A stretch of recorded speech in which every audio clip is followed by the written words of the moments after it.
Good morning, everyone. I'm glad to see you here in this video. So today we're gonna learn about passive voice. So đâyទាំងអស់គ្នាអញ្ចឹងថ្ងៃហ្នឹងយើងនឹងមករៀនមេរៀនយើងបន្តទៀតពាក់ព័ន្ធជាមួយនឹង passive voice ឬក៏ប្រយោគជាទម្រង់អតីតកាលអូខេអញ្ចឹងយើងមកមើល definition របស់គេនិយាយគេថាម៉េចដែរ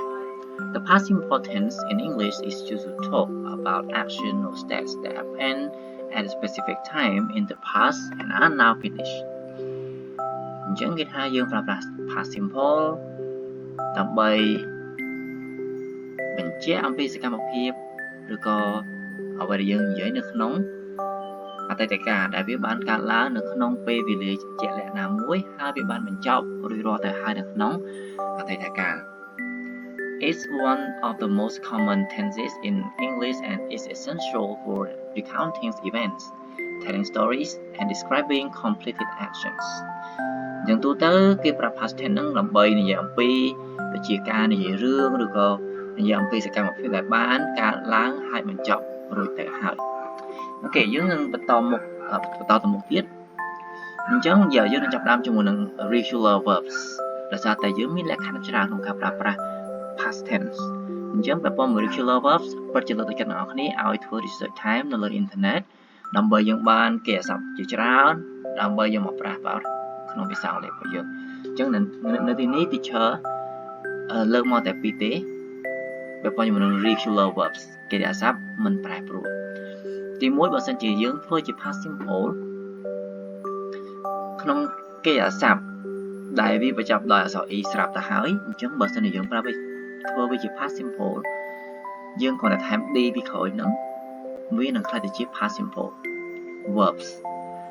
ហើយយើងអាចប្រើប្រាស់វានៅក្នុងប្រយោគដោយត្រឹមត្រូវទៅតាមវេយ្យាករណ៍ដែលយើងបានរៀនហ្នឹងឯងអញ្ចឹងទីមាន live ហើយទីមានពាក្យថា love ពីរហ្នឹងបញ្ចប់ដោយ e ដូចគ្នាហើយយើងថែម d ដូចគ្នាអូខេ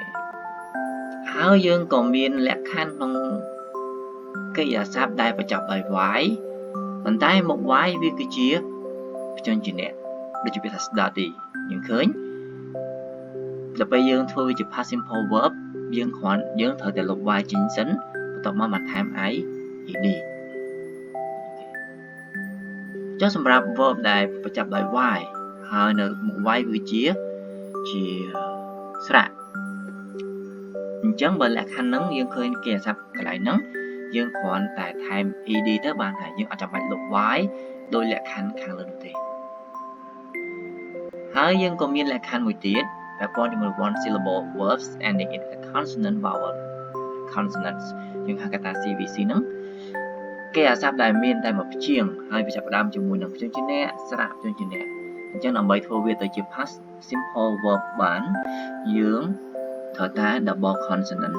មួយសិនបន្ទាប់មកយើងថែម ed ដូចជាពាក្យអីគេយើងឃើញ stop plan ឃើញទេ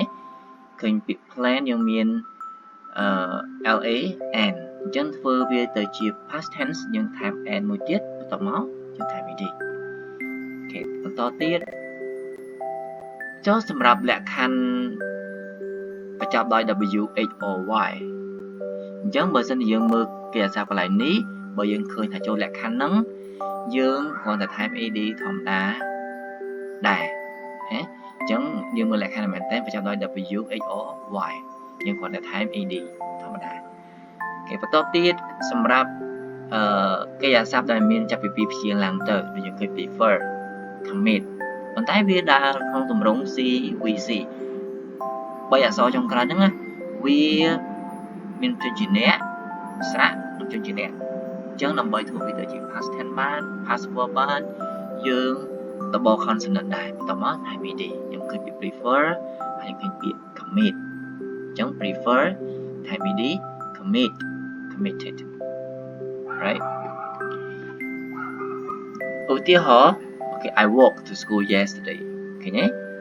walk ហើយនឹង play teacher ទៅនេះ teacher បានដាក់ជាពណ៌ខ្មៅដើម្បីចំណាំថានេះគឺជាគេអាសព្ទ regular verbs យើងគ្រាន់តែថែម ed ទៅលើគេអាសព្ទនោះអញ្ចឹងវានឹងក្លាយទៅជា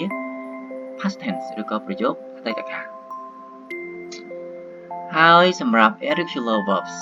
អញ្ចឹង irregular verbs មានច្រើនមែនតើណាអាចចូលទៅ internet search irregular verbs ហ្នឹងមក Google ក៏បានអីក៏បានគឺឲ្យយើងមកច្រើនណាតែក្នុងឧទាហរណ៍នេះទីច្រើនមានតែពីរទេសម្រាប់គ្នាយើងគឺពាក្យ go ទៅជា past tense when have ទៅជា past tense had example I went to the store